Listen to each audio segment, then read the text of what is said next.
पर्दे में रहने दो, पर्दे न उठाओ, पर्दा जब उठ जाएगा भेद खुल जाएगा। आप हैं बिहार संवाददाता के साथ और मैं हूं मनोज चतुर्वेदी।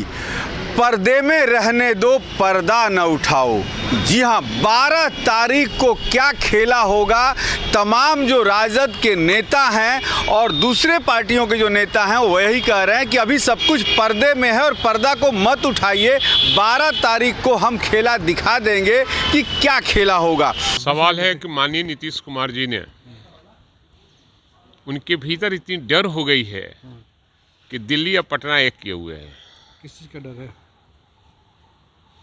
मुख्यमंत्री पद जाने का, मुख्यमंत्री पद जाने का डर है, इसलिए दिल्ली का यात्रा ज़्यादा कर रहे हैं और उनको भरोसा और आशा है कि हमको माननीय प्रधानमंत्री जी हम बचा लेंगे। यहाँ तो विधायकों का मामला है, इसलिए दौड़ लगा रहे हैं दिल्ली की ओर। क्या निकल के सामने आएगा? क्या लगता है जिस तरीके से 2019 में जीत हुई थी उसी तरह की कहानी लिखी जाएगी? वोट करेंगे सभी 40 जीतेंगे, इस बार तो कुछ भी नहीं बचेगा। अब सवाल है कि इस बार मुंह के भड़े गिरेगा लोग, एनडीए के लोग लोकसभा चुनाव में, एकदम लोकसभा चुनाव में मैं घोषणा कर रहा हूँ आज। और नरेंद्र मोदी को यहीं से फतह हम लोग करेंगे। यहाँ से आवाज़ उठ चुकी है कि बीजेपी भगाओ, देश बचाओ का नारा लग चुका है। और जब जब बिहार के लोग अंगड़ाई लेते हैं, करवट बदलते हैं, तो परिवर्तन होता है। और इस बार भी ले लिया है लोग, परिवर्तन निश्चित रूप से होना। कट कीजिए, एक सवाल है थोड़ा सा जुड़ा हुआ इससे, ये है कि 2,20,000 की बहाली हुई है बिहार लोकसभा के माध्यम से, ठीक है।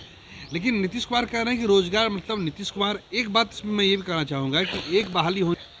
माननीय नीतीश कुमार जी बहुत पहले से मुख्यमंत्री हैं जी, 5 से मुख्यमंत्री हैं और उन्होंने किसी बेरोजगारों को रोजगार नहीं दिया था।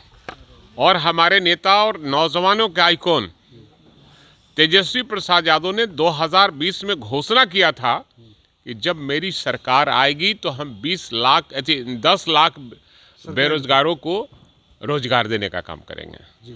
और उन्होंने 17 महीने में जितना रोजगार दिया है वो 17 साल में भी नहीं दे सके हैं माननीय नीतीश कुमार जी। और उनको कैसे उपलब्धि मिलेगी? आज देश और दुनिया जानती है कि तेजस्वी यादव अपने घोषणा को सरजमीन पर उतारने का काम किया है। रोजगार का एजेंडा आपसे छीनना चाह रहे हैं क्या वो लोग? नहीं, रोजगार का एजेंडा कैसे छीनेगा? उनका एजेंडा दूसरा होता है और पता नहीं क्यों उनके मन में होता है।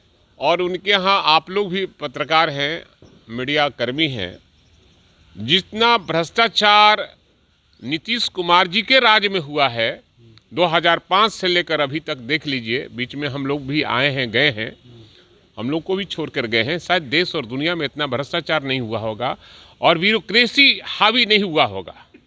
और ब्यूरोक्रेट के यहाँ न जनता का काम हो पाता है, न माननीय विधायकों का काम हो पाता है। ये शर्म की बात है। अरे राज को राज रहने दीजिए जी, आगे देखते रहिए क्या क्या होता है। राज को राज रहने दीजिए, राज को राज रहने दीजिए। आप आइएगा तो फिर मिलेंगे और आगे क्या क्या होता है देखते रहिए। राजश्री ने ट्वीट पर्दे में 17 विधायक पर्दे में रहने दो, पर्दे न उठाओ, पर्दा जब उठ जाएगा भेद खुल जाएगा। बीजेपी के विधायक कह रहे हैं कि आरजेडी कांग्रेस के दर्जन विधायक हमारे संपर्क में है। मैंने कहा कि राज को राज रहने दीजिए ना, आगे खेल होगा, क्या होगा आप देखते रहिएगा। लेकिन आंकड़े जो कहते हैं उसके हिसाब से खेला होने की संभावना कम है जब तक कि जदयू के विधायक नहीं टूटते हैं। क्योंकि 4 विधायक जो मांझी के पास है उसको लेकर खेला की बात जब राजद कर रहा है तो ये हास्यास्पद लग रहा है। क्योंकि राजद के कल नेताओं से, कल उसके विधायक अनिल कुमार से मेरी बात हुई, संतोष सुमन से बात हुई, सबने कहा कि नहीं, हम एनडीए के साथ हैं। नीतीश कुमार कल दिल्ली गए हैं, दिल्ली प्रधानमंत्री से उन्होंने बात की है, गृह मंत्री से मिला है उन्होंने, लेकिन डर कहीं ना कहीं निश्चित तौर पर एनडीए खेमे के अंदर भी ये है कि क्या पता कहाँ कुछ खेला हो जाए। राजनीतिक गलियारों में ये भी चर्चा है कि जदयू के कुछ विधायक जो हैं वो संपर्क में नहीं हैं, उनका लोकेशन ट्रेस जो है वो नहीं हो रहा है। लेकिन हमें भी ये इंतज़ार करना होगा कि आखिर तेजस्वी यादव ने शतरंज की कौन सी गोटी बिछाई है जिस पर वो खेला करने के लिए आमादा हैं, और उनके तमाम नेता कह रहे हैं कि पर्दा मत उठाइए, खेला तो करके ही दिखाएंगे। कैमरामैन प्रेम के साथ मनोज चतुर्वेदी, पटना।